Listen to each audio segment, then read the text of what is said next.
Everyone, I'm Pastor Britt Strohecker, and we're talking about the creative problem-solving process. And we're utilizing the creation story in Genesis chapter 1 as a model to set up a series of steps that we can use to overcome the problems we encounter in life and also overcome the sins that we find ourselves caught up in.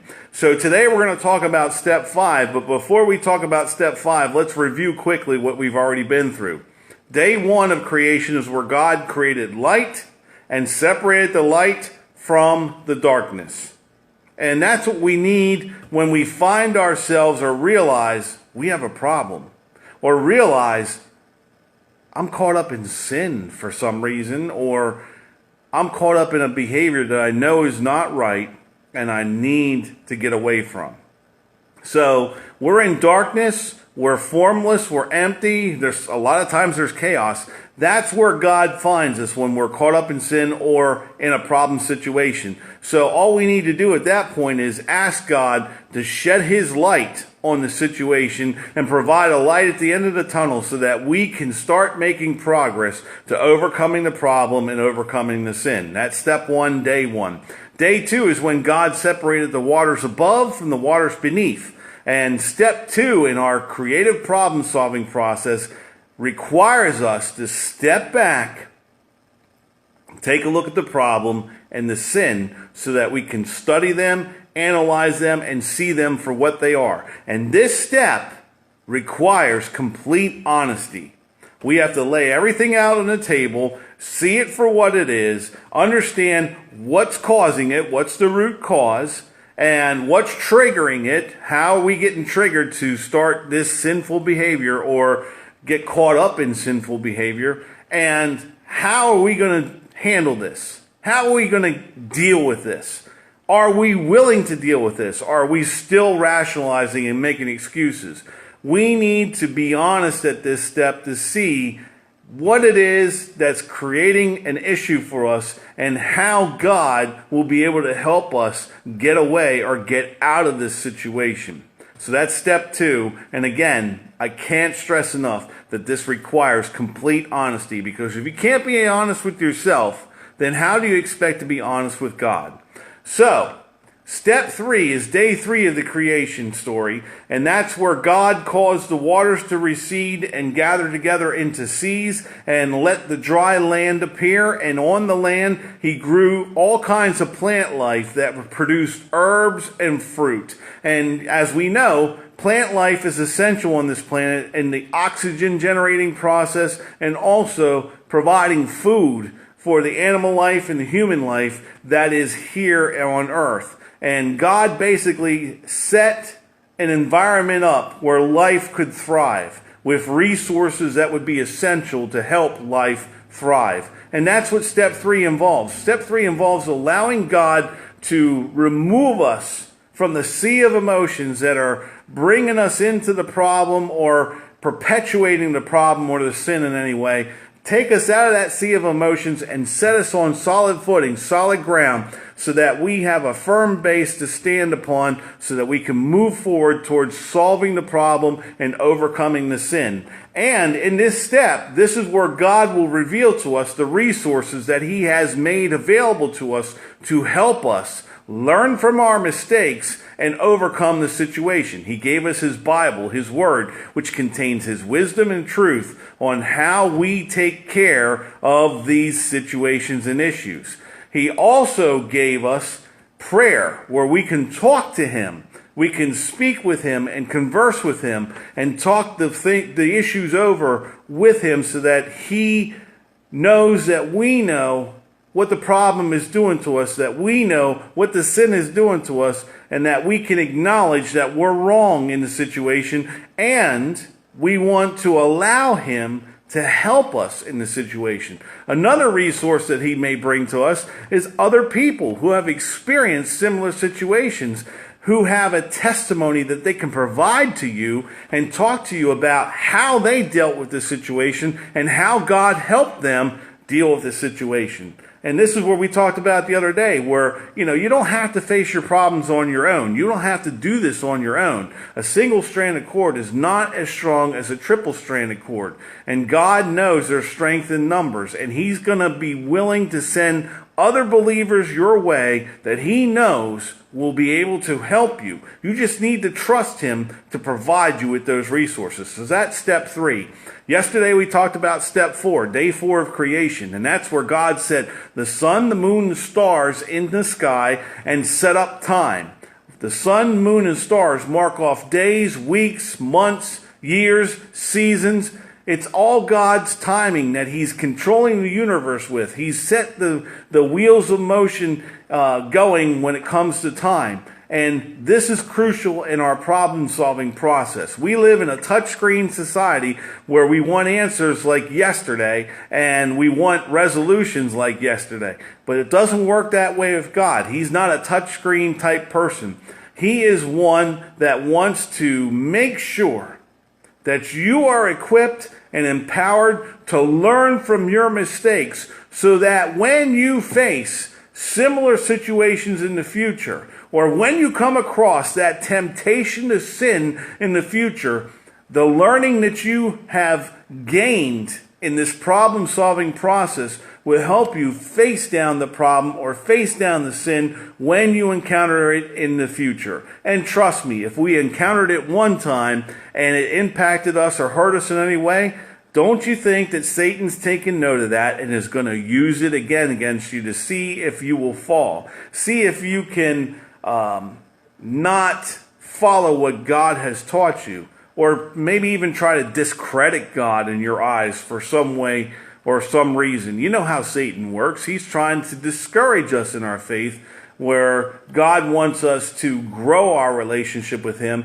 And one of the things He likes to use is when we run into a problem or run into sin, He does not see that as a hopeless situation, or He doesn't look at us like, man, you're unworthy. Why are you coming to me now? You should know better. If you think you know me, why don't you know not to do this stuff? God's not like that at all. God sees every problem, every sin as an opportunity to help us grow, to refine us in the fire. We talked about that the other day, where He's going to refine us in the fire, bring the impurities up to the top, skim them off, and refine us like purest gold. We're a work in progress. As long as we're on this planet, living and breathing in this lifetime, we are a work in progress for God. So He wants us to learn from our mistakes, but He wants us to take the time to do so. And why not take advantage of that? We're talking about God, who made everything that we see, everything that exists, and is in control of it all. So He knows something about everything. That's an awesome resource, like we said the other day. But He's not too busy for us. We ask Him for help, and He's like, yes, I'll be glad to help you. Why? Because He loves us unconditionally. And it doesn't matter what we've done, who we are, or how we're approaching Him at that time. He knows that in our heart we are seeking His help, and that's a situation will capture His attention. He'll be glad to stop doing what He's doing to help us out at that time to get us through the problem. But His ultimate goal is to help us grow from the experience, gain some wisdom and knowledge from the experience, and be a better person and a stronger person so that when that issue comes up again down the road, we can face it down knowing that God is God and that He helped us before and He'll help us again. Plus, we're a little smarter, we're a little stronger, we don't have to fall for Satan's tricks. So we have to trust in God, and we need to be patient with Him to allow Him to do stuff in His timing. So that brings us to step 5. And we want to read on now in day 5 of the creation story. And this is in Genesis chapter 1, starting at verse 20. And God said, "Let the waters swarm with fish and other life. Let the skies be filled with birds of every kind." So God created great sea creatures and every sort of fish and every kind of bird, and God saw that it was good. Then God blessed them, saying, "Let the fish multiply and fill the oceans. Let the birds increase and fill the earth." This all happened on the 5th day. So now I know a lot of you are thinking, okay, what do fish and birds have to do with solving problems? Well, this is step 5. We're already on our way to resolving the problem, but along the way, we have to have an awareness that there's going to be things that are said, things that are done, or things that happen that will look like setbacks to us or will injure us in some way or kind of discourage us in some way, where we might start thinking, maybe I'm not strong enough. Maybe God's not going to help me with this situation.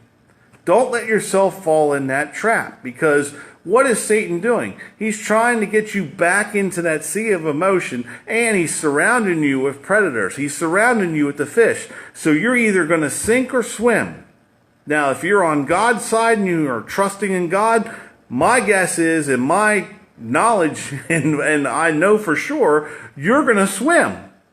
But if you start listening to Satan, and you start looking over your shoulder, and you start looking at the predators and the people that Satan's surrounding you with that are trying to discourage you or trying to hold you back in that sin or that problem, then you're going to start having problems where you might start sinking and might start drowning again. So sometimes when we're going through this problem-solving process, we're going to have to swim with the sharks. It's going to happen. It's a fact of life. But don't be discouraged. God is still in control. There's going to be setbacks along the way, and all Satan's trying to do with the setbacks is make you backslide back into the situation that you're trying to get out of. So you got to swim, and sometimes you got to swim harder than others. But the key is you got to swim back to the shore. And then what about the birds? Well, sometimes God is going to give us an opportunity to show us that we're capable and more capable than what we give ourselves credit for. He wants us to spread our wings and fly. He wants us to take the high road into situations and not be drugged down into the low road. And why is that? Well, he knows that we're going to have our own critics. He knows that we're going to have enemies. He knows that there are agents of Satan that are going to try to pull us down, and that there's going to be people that take shots at us. But if they want to take shots at us, if we're soaring up to the heights of God, then when they want to take those shots at us, they're going to have to aim at the sky. And it's going to be hard to hit us. And it's going to be hard to find us. Why? Because we're going to be in the hands of God, overcoming the situation, not dragging around in the mud, not being shot down, not being discouraged, not being, not tumbling back down the hill that we are climbing up on. God's going to make sure that we continue climbing and starting to soar towards our success. And he's going to try to encourage us all along the way. And we need to be determined. We need to be determined. We need to spread those wings and fly. We need to put a lot of effort into this, knowing that we're better than what we're giving ourselves credit for, and that God has every assurance and has every confidence in us that we're capable of handling the situation. And how does he know that? He knows us better than we know ourselves, because he's our creator, and he knows everything that's in our heart, everything that's in our mind. He knows the words that we're going to say even before we say them. So God is not going to let us drown, and God is going to lift us up, not tear us down. So if we're in the problem-solving process and we're feeling that something's tearing us down or bringing us down, we need to be aware that that's Satan working against us. So that's the time where we got to swim or fly. Whatever God calls us to do, we need to keep making forward progress regardless of what we're facing. Don't let Satan tear you down. Don't let him discourage you. He's the father of lies. Jesus said that when Satan lies, he's only speaking his native language, because that's all he knows how to do, is be deceitful, deceptive, and lie. So when we're resolving a problem, we need to stay determined and focused on God. That's the only way we're going to swim. That's the only way we're going to fly. Now tomorrow, we'll talk about step 6. But I pray that these first 5 steps are starting to make sense to you and starting to sink deep within your heart, so that you know that God loves you unconditionally and doesn't want you to continue living your life in the problems and the sin that you're experiencing that are making you feel terrible. That's not why he put you here. So if you are one of those people that are in a problem or in sin, just think about how it's making you feel right now, because if you trust in God and take these steps to resolve the problem, you'll never have to feel this way again. Until next time, remember, nothing in this world is more important than the love of Jesus Christ. Talk to you soon.